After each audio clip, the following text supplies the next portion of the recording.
Nah, sekarang apa sih message-nya? Ada beberapa teman saya pada saat masuk kedokteran itu memang dipaksa.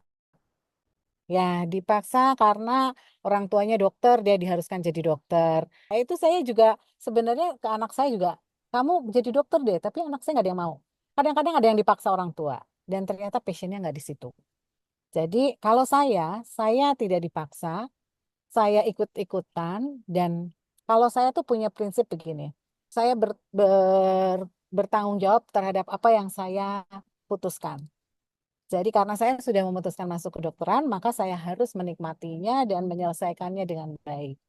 Nah, jadi saya enjoy aja di FK gitu. Ya, meskipun konsekuensinya jadi mahasiswa kedokteran tuh kerjanya adalah belajar, tapi enjoy kok, menyenangkan kok gitu. Seneng yang operasi lama, seneng yang gerak cepat, mesti nggak boleh harus sat set atau yang boleh slow mikir gitu. Nah itu tuh nanti menentukan kalian nanti mau jadi spesialisnya seperti apa. Kenapa saya melamar ke rumah sakit pemerintah? Karena di rumah sakit swasta itu buat saya nih membosankan. Demam batuk pilek. Anak demam sehari minta rawat, anak muntah 1 kali minta rawat. Nggak ada tantangannya. Jadi saya kemudian kayaknya saya harus di-challenge, saya harus masuk rumah sakit pemerintah karena kasusnya yang jelek-jelek itu ada di situ. Saya bisa belajar banyak. Karena itulah saya mendaftar ke RSAB Harapan Kita dan diterima. Apa yang menjadi tugas kalian, kerjakanlah dengan baik. Kalian dipilihkan atau ditempatkan dimanapun, kerjakanlah dengan baik. Ya, jangan merasa, loh kok aku nggak masuk Perina ya yang uangnya banyak, kok aku nggak masuk Picu yang uangnya banyak gitu kan. Tidak perlu seperti itu. Ditempatkan di mana saja yang membutuhkan kalian, kerjakanlah. Terima kasih atas jawabannya. Menginspirasi juga. Jadi yang penting kita selain sesuai minat tapi juga mengambil kesempatan tapi nggak asal ngambil tapi harus bertanggung jawab atas apa yang diambil gitu. Semuanya dikerjakan dengan Ya, sepenuh hati. Itu menginspirasi sih dok menurut saya. Terima kasih dok. sekarang masuk ke subspesialis saya. Alergi imunologi. Imunologi itu apa sih? Imunologi itu yang bidang yang kami tangani anaknya adalah anak dengan gangguan kekebalan tubuh, ya. Nah, yang terakhir adalah reumatologi. Reumatologi ini mungkin gampangnya adalah autoimun. Nah, permasalahan dari ketiga aspek tadi alergi, imunologi, dan reumatologi di Indonesia adalah fasilitas diagnostiknya masih terbatas. Yang kedua adalah tata laksananya juga. Tata laksananya juga obat kita terbatas. Obat lini pertama ada, tapi begitu harus lini kedua, ketiga belum tentu ada. Jadi khusus untuk kondisi imunodefisiensi primer, khusus untuk reumatologi, sangat sedih ya melihat pasien yang kemudian kita tidak bisa bekerja optimal karena keterbatasan kita. Saya punya prinsip kerjakan apa yang saya bisa daripada saya diam aja. Daripada saya cuma teriak-teriak, cuman bisa protes sana sini, mendingan saya memperbaiki diri sedikit demi sedikit apa yang saya bisa. Untuk lama-lama mudah-mudahan kita bisa mendapatkan hasil yang lebih banyak. Tapi kalau kita konsisten mau berbuat yang baik untuk pasien, insya Allah ada jalan. Jadi beliau ini, guru saya ini, punya concern. Kenapa, katanya, kita ini banyak memberikan obat tidak secara rasional. Nah, yang terjadi di lapangan adalah anak batuk pilek dapat obatnya segudang, ya, obat demam, puyur batuk, pilek segala macam. Dapat antibiotik. Padahal anak tersebut nggak butuh. Ternyata kemudian saya belajar, apalagi kemudian saya belajar imunologi tentang sistem imun. Saya paham bahwa semua gejala yang ditimbulkan pada saat kita sakit itu adalah mekanisme pertahanan tubuh. Contoh demam. Demam itu adalah cara kita menghambat perkembangbiakan kuman. Itu bagian dari inflamasi. Pada saat inflamasi itu diaktifkanlah berbagai sitokin yang kemudian akan bikin demam. Dan demam itu ada fungsinya. Jadi perlu nggak sih tiap demam dikit kasih obat, demam dikit kasih obat. Itu sama seperti dengan kita menghambat senjata orang yang lagi perang. Padahal tanpa obat batuk pilek pun sebenarnya akan sembuh. Bahkan penelitian WHO menunjukkan dikasih obat sama nggak dikasih obat sembuhnya sama. Bahkan yang namanya obat ada risiko efek samping. Memberikan inspirasi pada saya. Oh, ternyata pakai obat tuh nggak boleh sembarangan. Kita harus pikir risk and benefit. Apa sih efek sampingnya? Apa manfaatnya dari obat? Jadi kalau kita nggak ngasih obat, apa dong yang mesti kita kerjakan ke pasien? Edukasi. Jadi dari beliau saya belajar bahwa sebetulnya pergi ke dokter tuh tidak harus dapat obat. Pergi ke dokter adalah pasien mendapat diagnosis, pasien tahu tata laksana selanjutnya apa, tata laksananya belum tentu harus obat, mungkin cukup minum banyak, mungkin cukup istirahat, mungkin suruh buang ingus aja yang banyak, let's say. Yang membekas buat saya adalah beberapa kasus yang saya bisa diagnosis setelah dia pergi kemana-mana. Ya, udah pergi ke berbagai dokter, nggak ketemu diagnosisnya, habis itu datang ke saya. Dan saya kemudian bisa mendiagnosisnya, itu sangat-sangat senang sekali. Jadi kepuasannya adalah bisa mendiagnosis pasien yang datang ke saya. Kepuasan lebih lebih lagi adalah kalau bisa mengobati sampai akhirnya membaik. Beberapa hal yang membekas buat saya. Bisa mendiagnosis, bisa menangani sampai membaik. Saya memperlakukan pasien sebagaimana saya ingin anak saya diperlakukan.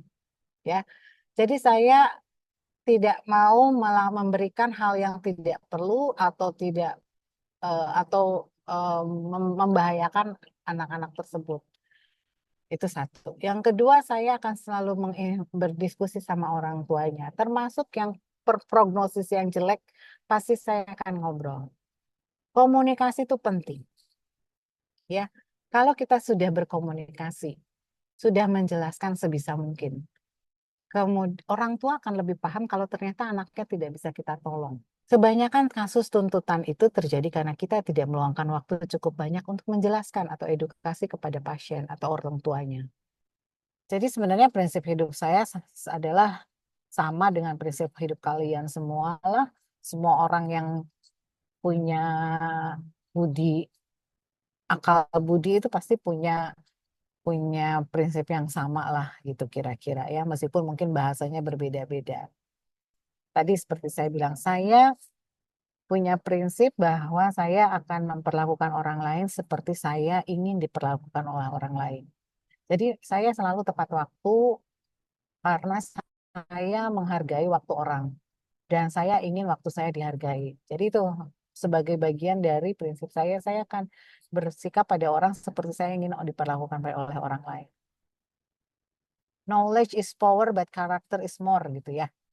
Pinter boleh, tapi kalau akal budinya jelek, nonsense, kita bisa kerja, praktek. Tapi bisa nggak kita dapat keuntungan dari situ? Bisa banget. Kamu bisa aja anak yang nggak perlu dirawat, kamu rawat. Kalau dirawat tuh kita kan dapat jasa medis dari merawat pasien. Bisa mungkin tidak akan memperkaya diri saya dari hal-hal yang tidak tidak benar. Jadi buat kalian nanti mau ambil spesialis, mungkin harus punya strategi. Kamu mau ambil spesialis kapan? Udah punya anak itu tantangannya besar. Kalau udah punya anak boleh nggak? Boleh, tapi harus punya punya supporting system. Jadi itu buat saya eh, tantangan yang terbesar pada saat pendidikan adalah meninggalkan keluarga, harus jaga anak sakit. Gini prinsipnya gini, saya pengen mengerjakan semua dengan baik, tapi kadang-kadang kita harus punya prioritas.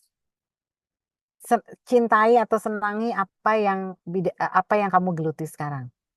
Totalitas kerjakanlah, gitu loh. Jangan tanggung-tanggung.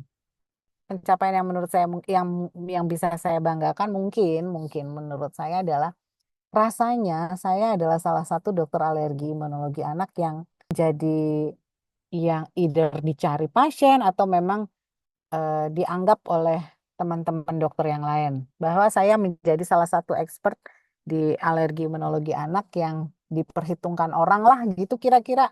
Even kamu nggak ambil subspesialis nggak apa-apa, tapi menjadilah dokter spesialis yang memang menangani pasiennya dengan baik dan dicari pasien dan pasien itu balik lagi kalian, balik lagi ke kalian gitu. Bukan yang dokter spesialis yang kemudian habis itu begitu pasien keluar kapok nggak mau balik lagi ke kamu. Jadilah dokter yang eh, diomongin sama pasien di sosmed misalnya, diomonginnya yang baik dong, jangan yang nggak baik. Jadi mahasiswa itu mungkin saat ini menyebalkan ya.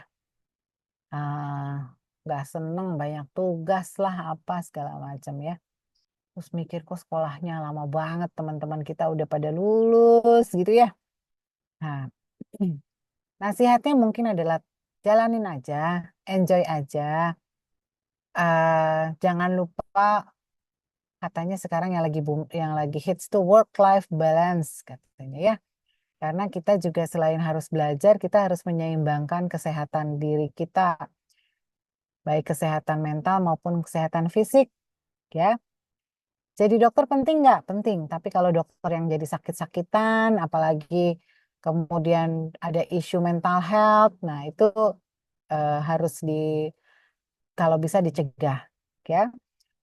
Mungkin titipan dari saya adalah, kan tadi saya bilang message saya adalah kolaborasi itu penting.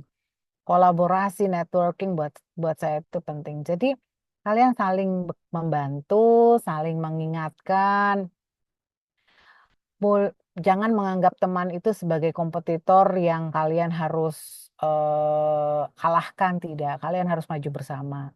Ada teman yang butuh dibantu, bantulah. Kalian butuh bantuan, mintalah bantuan. Jangan jangan segan-segan ya. Bekerja bersama teman-teman ini penting sekali untuk bagaimana kalian bisa melewati waktu kuliah yang panjang.